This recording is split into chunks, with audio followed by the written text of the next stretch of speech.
Jésus peut-il nous aider quand on a des craintes? On va savoir tout ça aujourd'hui à l'émission La Parole vivante.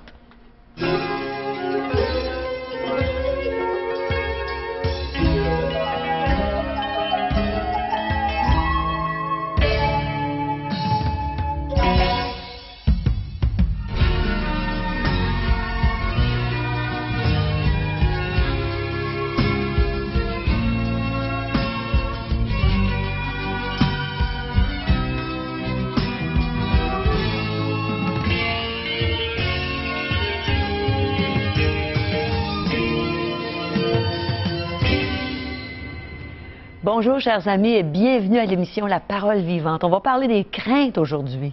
Je pense qu'on a tous besoin d'apprendre quelque chose, n'est-ce pas, Régent?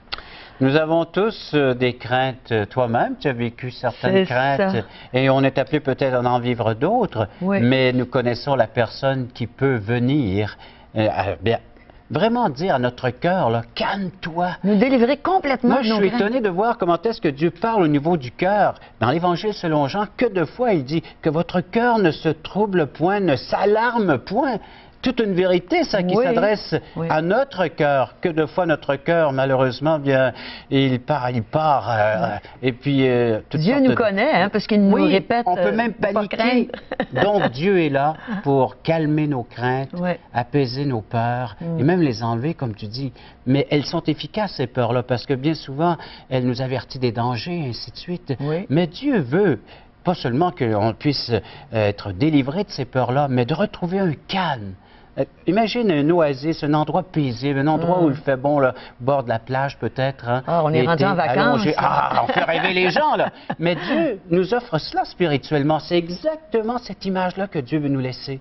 Une histoire bien connue que nous allons lire dans notre parole vivante, dans la Bible, dans la parole de Dieu. Sortons nos Bibles. C'est l'histoire de Jésus qui monte dans la barque de ses disciples. Oui. Vous connaissez cette histoire, vous aussi? Je me reconnais dans le cœur de ses disciples. Bien, alors, je vais me placer et puis on va lire ensemble. Et j'espère que vous avez votre Bible en main. Alors, je vais m'installer juste ici, là, devant ces colonnes pour faire la lecture des Saintes Écritures. Donc, l'Évangile selon Jean, il va dire chapitre 6.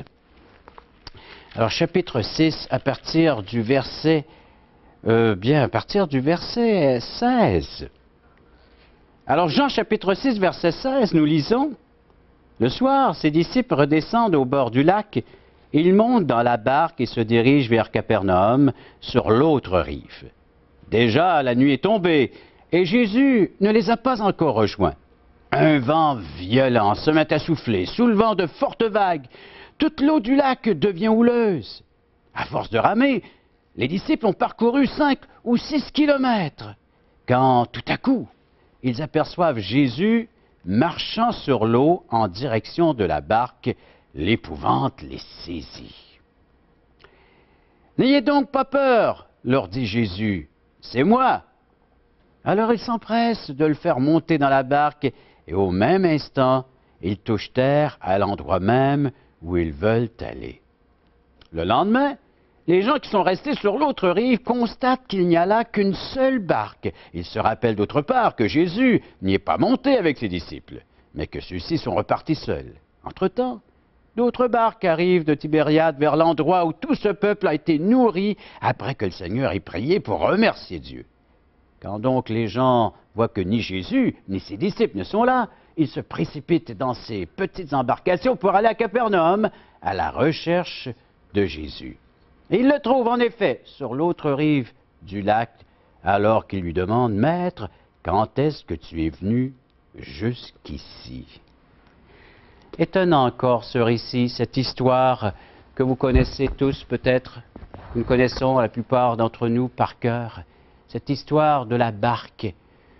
Cette barque, c'est ta vie. Oui, cher ami, cette barque, c'est ta vie.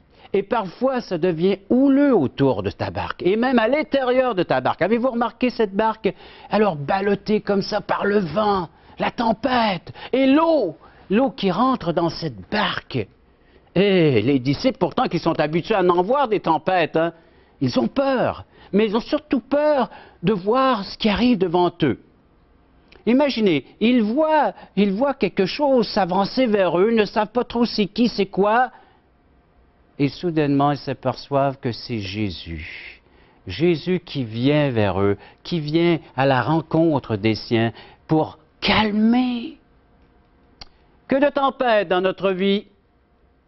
De quoi avez-vous peur? Quelles sont vos craintes? Des craintes du lendemain?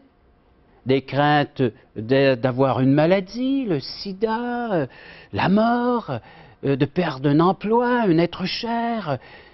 Quelle est la crainte qui vous saisit? Il y en a tellement aujourd'hui. La peur de vivre peut-être. Il y a des gens qui pensent au suicide, s'enlever la vie parce qu'ils ont la crainte de vivre ici-bas sur terre. Ils ne trouvent plus aucune solution à leurs problèmes. Ils sont agités, angoissés, perturbés, troublés. Le Seigneur Jésus marche vers toi. Il vient vers ta barque.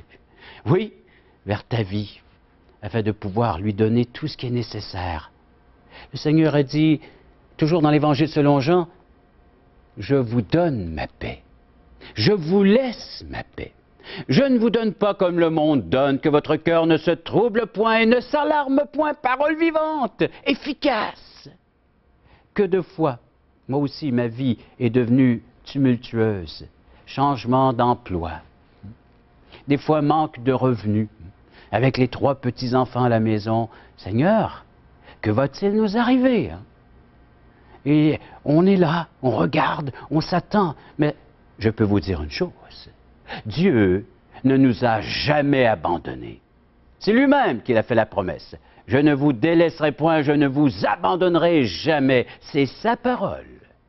Et la Bible nous dit que Dieu est fidèle à l'accomplissement de ses promesses. Il n'a jamais laissé ses disciples. Oh, un bout de temps, pour qu'ils apprennent des leçons. Et souvent, nous aussi, nous avons besoin d'apprendre des choses. La vie nous apprend des grandes leçons. Ils ont appris ici à faire confiance en Jésus seul. Ce sont des gens, des marins, ils sont habitués. Et pourtant, ils paniquaient. Oui, Jésus est monté dans cette barque et puis il a pu calmer non seulement la tempête, non seulement la mer, mais aussi le cœur de ses disciples. Quelle richesse! Quel trésor pour nous aujourd'hui, dans un monde tumultueux, un monde troublé, un monde où on ne sait plus à qui faire confiance. Que de gens que je rencontre sur ma route par l'intermédiaire de ces émissions. Je vais vous visiter, vous me dites, mais on ne sait plus à qui s'ouvrir, à qui partager nos peines, nos soucis, nos problèmes. À qui? À qui les partager? La personne, la voici. Elle se révèle à vous présentement. C'est Jésus. Il n'y en a qu'un. Jésus, qui nous a démontré et manifesté à quel point qu'il nous aimait, en allant sur la croix. Vous savez, cette croix nous parle. Elle nous est très précieuse. Et j'espère qu'elle l'est pour vous. Du moins, elle va le devenir pour vous à l'instant. Parce que cette croix nous montre que Jésus s'occupe et prend soin de chacun d'entre nous. Vous savez, ce qui me trouble le plus, c'est la culpabilité, c'est le péché, c'est le mal qui me hante et qui nous hante tous. Un jour, j'ai dû crier au Seigneur, « Seigneur, délivre-moi de ce mal, je n'en peux plus. » L'orgueil, oui, l'orgueil, l'indifférence, le manque d'intérêt envers Dieu, envers son sacrifice, envers son don d'amour. J'ai confessé ça à l'instant même, lorsqu'il s'est révélé à moi par des textes des Saintes Écritures. À travers des souffrances. J'ai vu ma mère souffrir longtemps, longtemps, pendant des années, des années. Et savez-vous quoi? Je me posais la question, à quoi sert la vie si nous venons au monde pour souffrir et mourir? Je trouvais que la vie n'avait aucun sens. Pourquoi demeurer sur la surface de la terre alors que ça va si mal dans notre foyer, si mal dans notre vie, si mal autour de nous? Pourquoi? Les leçons que Dieu veut nous apprendre. À travers ce que nous vivons, j'ai appris à faire confiance à Jésus-Christ. Et vous pouvez apprendre vous aussi exactement la même chose, comme les disciples, comme moi, et comme tous ceux qui se confient en Jésus-Christ aujourd'hui, à lui faire entièrement confiance. Ils cherchaient Jésus, mais malheureusement, le texte nous dit qu'ils ne cherchèrent pas pour la bonne raison, pour la bonne cause. Ils cherchaient parce qu'ils ont mangé du pain, parce que c'était, vous savez, cette apparition de Jésus ou cette intervention de Jésus dans la vie des disciples s'est faite après un miracle, un grand miracle, alors que Jésus nourrissait une multitude de personnes, de femmes, d'enfants et d'hommes. Il avait nourri la foule. Et la foule le recherchait, il va sans dire, d'une rive à l'autre, afin de pouvoir retrouver ce qu'eux pensaient être le nécessaire, d'avoir de la nourriture à profusion. Alors, ce qui est nécessaire, oui, la nourriture, mais surtout un cœur en paix. Et je peux vous dire que malgré toutes les tempêtes que cette vie vous réservera, vous pourrez demeurer ancré, comme un bateau, ancré là, solidement, en la personne de Jésus-Christ. Les Saintes Écritures nous disent qu'il est un fondement immuable, qui ne changera jamais. Il est le même, hier, aujourd'hui et éternellement. Alors voilà pourquoi vous pouvez fonder votre vie.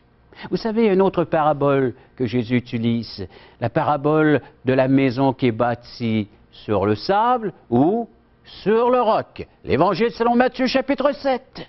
Exactement la même chose. Vous pouvez bâtir sur du sable mouvant. Et lorsque la tempête arrive, bien, tout s'écroule. Et que de vies se sont écroulées parce qu'ils ont bâti leur vie. Vous avez bâti peut-être votre vie jusqu'à présent sur le sable. Et les Saintes Écritures, la Bible. Et aujourd'hui, nous entendons ce message que nous pouvons bâtir sur quelque chose de solide, de vraiment solide, inébranlable. Et non seulement pour cette vie présente, mais pour le futur, et pour l'avenir, et pour votre éternité. Elle ne changera jamais. Une fois que vous aurez placé tout cela en Jésus-Christ, cela ne changera jamais. Cela demeurera éternellement. Alors regardez vers la croix, regardez vers Jésus-Christ, regardez là où est-ce que Dieu voudrait que vous puissiez regarder à l'instant même. C'est pas facile, je le sais, pendant que tout brasse en nous, autour de vous, mais faites l'effort. Ça vaut vraiment la peine de pouvoir retirer le regard de la tempête et les mettre sur ce que vous voyez venir comme ça, peut-être au loin, mais qui se rapproche, qui se rapproche, qui se rapproche de vous, Jésus-Christ, pour vous toucher, vous, personnellement, présentement, là où vous êtes, devant votre téléviseur, afin que vous puissiez bénéficier de cet être qui est encore et qui sera toujours vivant, afin de pouvoir intervenir dans votre vie.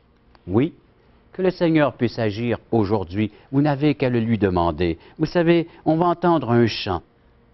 Jésus prend soin de moi. Écoutez attentivement ces paroles. C'est Rachel Petit qui va nous l'interpréter.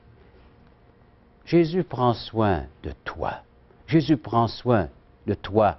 Je pourrais dire intimement, personnellement.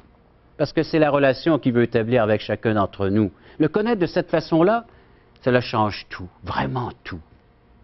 Vous savez, lorsqu'on connaît Jésus de cette façon, d'une façon intime et personnelle, peu importe ce qui peut subvenir dans notre vie, il sera toujours là. On l'écoute, ce chant. Jésus prend soin de toi. On écoute cette interprétation de Rachel Petit. C'est un texte tiré des Saintes Écritures aussi, donc une autre promesse de Dieu pour vous.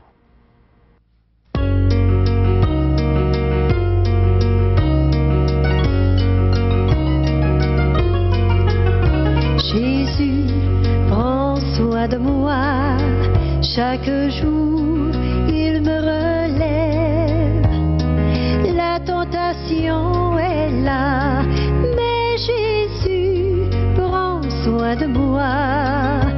Il me prend par la main, oh oui, mon Sauveur veille. Je sais que Jésus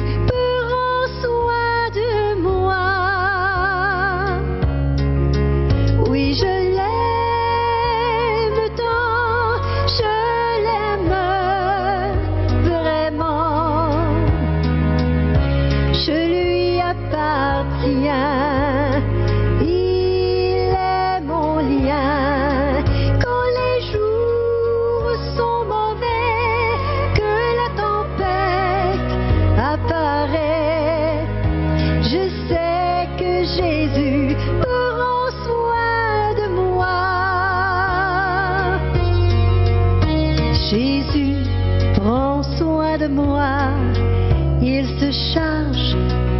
problèmes.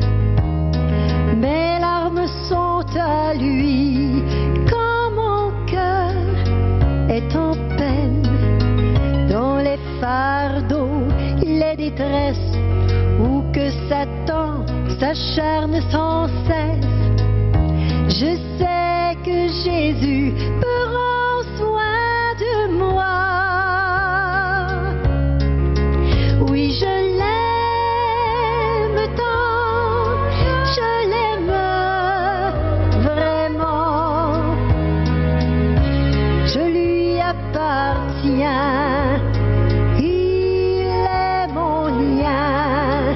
Quand les jours sont mauvais, que la tempête apparaît, je sais que Jésus prend soin de moi. Oui, je l'aime tant, je l'aime vraiment. Je lui appartiens, il est mon lien. Dans les fardeaux, les détresses, où que Satan s'acharne sans cesse, je sais,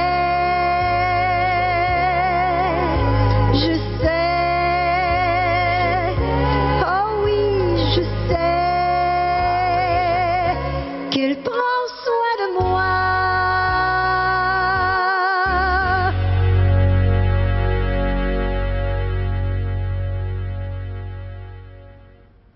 Savez-vous quoi? Jésus mérite vraiment. Il mérite quoi?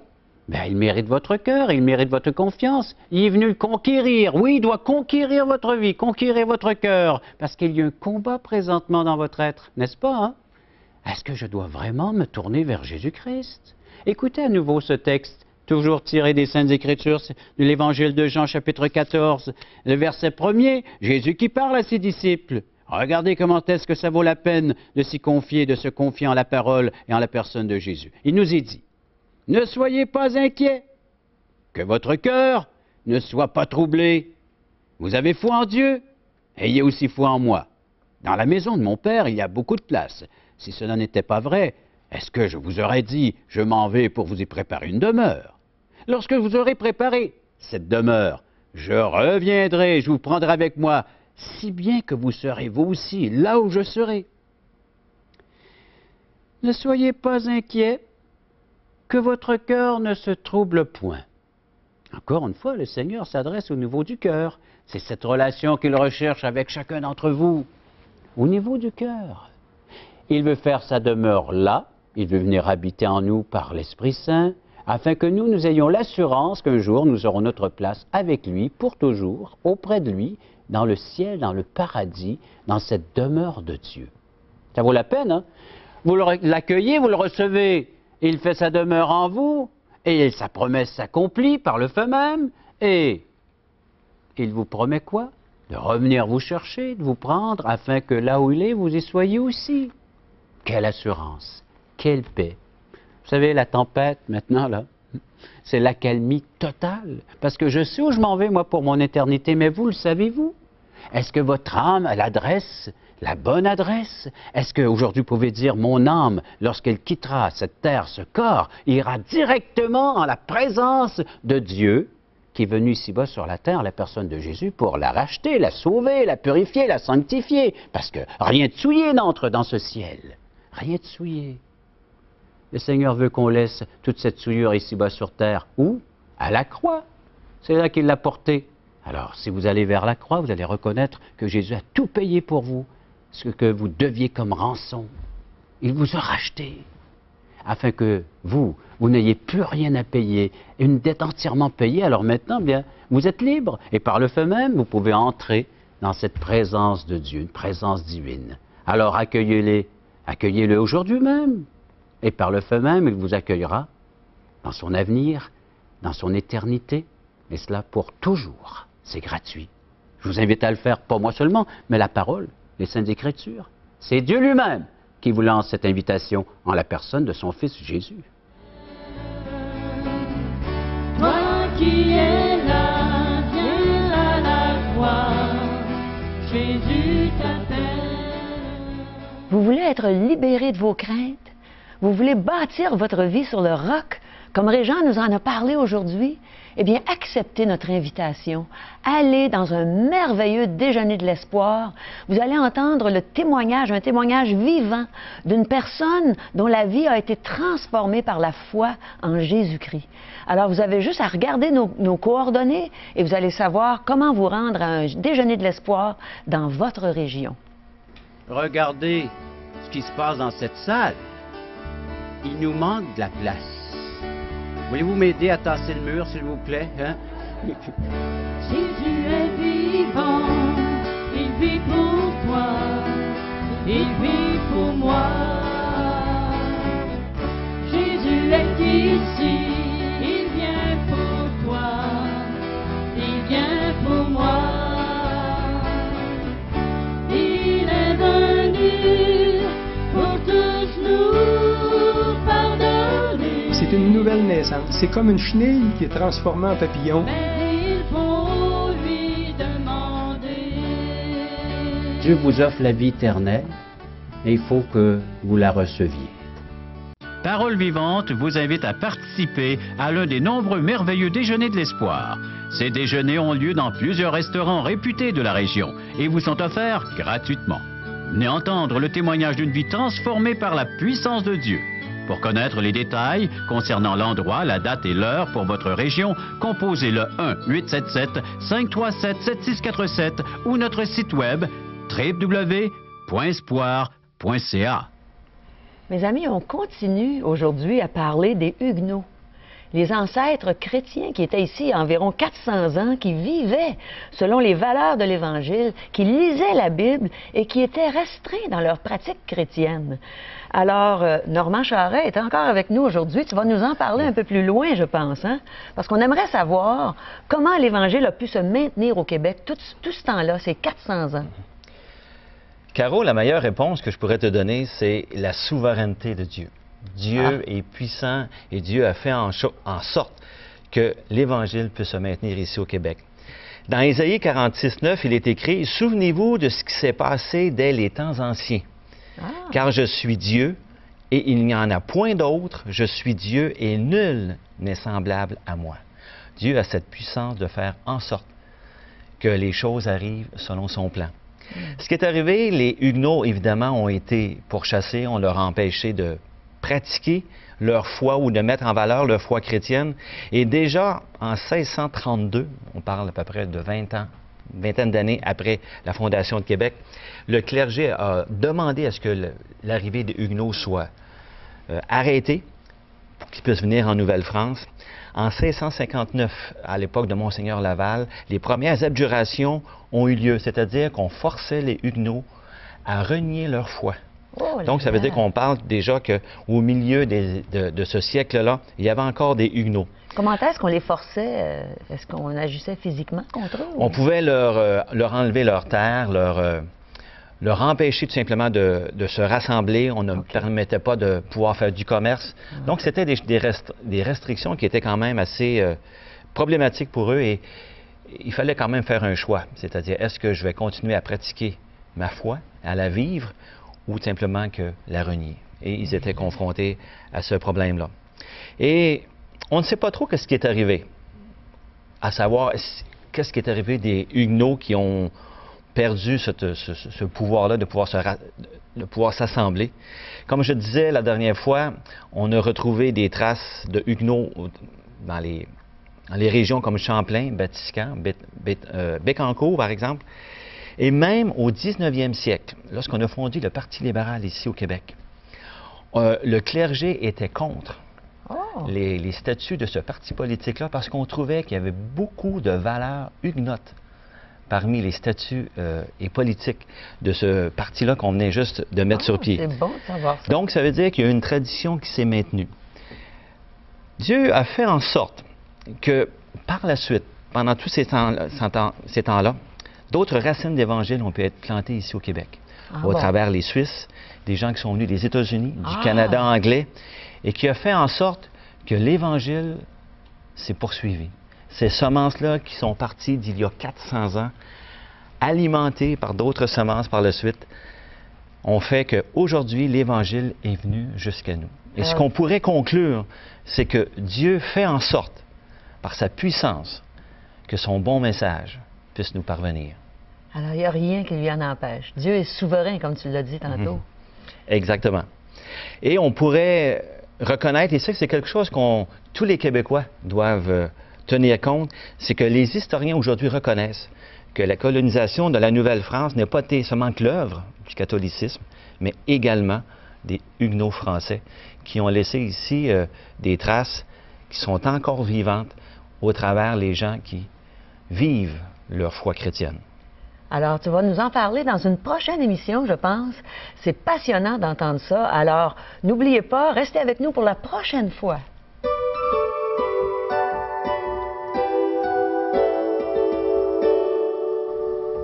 Jésus a dit à ses disciples, « C'est moi, n'ayez pas peur. » Combien de fois le Seigneur m'a dit ça à travers diverses épreuves, Régent? J'avais besoin de ce message-là. Il était pour moi. Bien, merci, Caro. Puis il est pour plusieurs, je crois, parce que, juste pour ceux qui veulent en connaître plus, parce que Jésus a dit, n'ayez pas peur, c'est moi. Oui. Alors, il faut faire une étude sur ce moi. Qui est ce Jésus?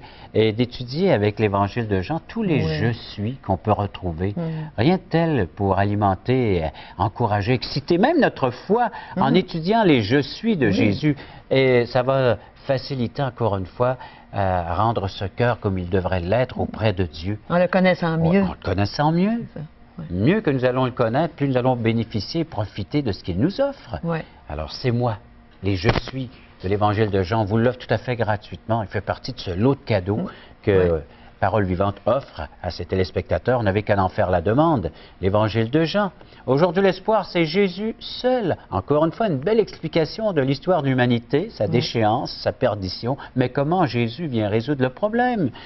Vivre la vie extraordinaire avec bien les textes bibliques, les méditer, réfléchir là-dessus quotidiennement, la revue en contact avec Charles Stanley, le pasteur Charles Stanley, et les questions fondamentales de J. Blanchard. Alors, pour vous les procurer, téléphonez-nous à 1-877-l'Espoir, 1-877-537-7647, ou bien visitez notre site web espoir.ca.